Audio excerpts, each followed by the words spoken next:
Hi Pisces, welcome to your week ahead horoscope with me, Raphael from Reydiant Reality.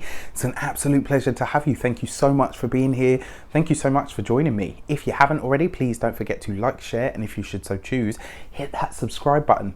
If you are already a continued subby, you know I love you so much. Thank you for all of your support. It really does mean a lot. With that said, if you would like to book a personal tarot reading with me, you can do so on the website address below. And before we start, as always, I would like to bless all of my decks of cards with all forms of love, light, peace, prosperity and abundance. And I pray that the messages that come through are ultimately clear and concise, and they help you on your path to your highest vibrational good. So let's have a look, see what the week ahead has in store for you, Pisces. What is your destiny for the week ahead? And this week you get the Tower card, right? So lots of shifting, lots of changing.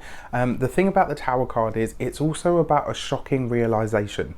So sometimes it's not necessarily something outside of us that shifts or changes or comes crumbling down. Sometimes it's something that we've been telling ourselves. Sometimes it's an aspect of ourselves. Sometimes it's a highlighting of things, where you sit and you contemplate something and then you have that aha moment. Well, there's a big realization coming for you this week where you suddenly start to understand why things are the way that they are in your life. And for you personally, I have to say this could very well be something that you've been telling yourself. It's almost like there's a script in there that you're kind of running over and over, and this week you'll discover what that script is and say to yourself, actually, that doesn't really ring true for me anymore, like it did 10 years ago maybe. And it could be very shocking for you to discover that actually you've been looking at your entire life through the lens of that that script for the last 10 years. Sometimes that is a huge realization, because it's kind of like, holy shit, I've been carrying that baggage and didn't even realize that I had it. Can you imagine what kind of a superstar you would be if you weren't holding on to your bloody 10-ton suitcase of crap trailing behind you, right? All right, so the direction, you got the Three of Swords. Now, this is interesting because this has come up for you a couple of times now, and I actually think it came up in the June reading. There is something coming to an end this week. It looks like a friendship. It could very well be a partnership. And when I say partnership, that doesn't have to mean personal. Sometimes it can be professional. There is something that is coming to an end here, and it looks like it could very well have an explosive end to it. Why do I say that? The Tower card, sudden, shocking. Then you've got the Three of Swords, which is a separation, an ending, or a clearing. No, the Three of Swords doesn't ever mean anything else. Sometimes it can be that it's a conscious decision for you to end something, but the Three of Swords is always an end. It's always a completion. It's always something coming to the peak of its experience. And it's always, because the thing is, if you see the three swords, they're piercing the heart, which means we are losing something or letting something go. The only two things that can really give you a different experience of this is whether it's conscious or unconscious. If it's conscious, it's something that you are choosing to let go of because you realize it no longer has space or a place within your life.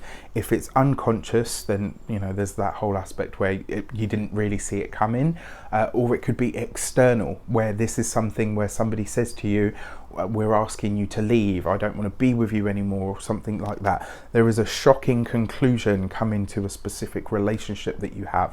It doesn't have to be your personal partnership. It can be a working relationship. It could even be a platonic relationship, but you will know because you will see it coming. But there is definitely something coming to an end this week. And it's interesting because I said that this was about you looking at a specific script. It may well be that you look at a friend or a social circle or a group that you hang around with and think, wow, you guys are nothing like me anymore. And it could see you just really suddenly switching off from them and saying, actually, you know what, I don't really want to interact with you anymore. It's not out of spite or out of malice. It's out of the fact that you yourself are changing and evolving, right? You have different wants and needs this, and you'll discover that this week. So your insight, the Eight of Pentacles, it looks like this relates to your work. For a lot of you, there is an explosive, possibly explosive end coming to some sort of job, some sort of professional or academic even. It could be studies or some sort. It looks like there's something coming to an end here, and not necessarily in the easiest of ways, right? It looks like there's going to be some sort of realization. For some of you, it could be as well that, you know, you say to someone, actually, I'm not going to be able to do that.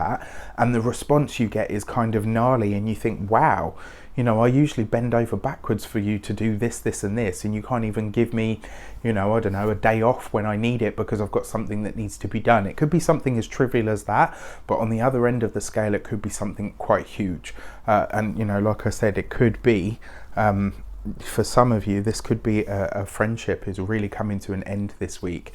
For some of you, it's going to be professional, and for a select few of you, this will be about your personal relationship. I'm sorry to be the bearer of bad news, but guys, you know me by now. I do not bullshit you. I tell you what I feel you need to know, as opposed to what I would like, what you would like to hear. You don't get anything from that. If you want your, you know, if you need your ego stroked and stuff, I'm not the reader for you. I'll always give you honest and pertinent information that I feel is actually going to help you. Now that you know this, you can traverse it easier. You might even be able to step ahead, you know, and circumvent the explosive part of it and really, you know, open up a dialogue. That's a potential, right? So this is why we read the cards. It's not necessarily set in stone, but, you know, forewarned is forearmed, as they say. So with that said, if it's not too personal, let me know how it shapes up for you in the comments.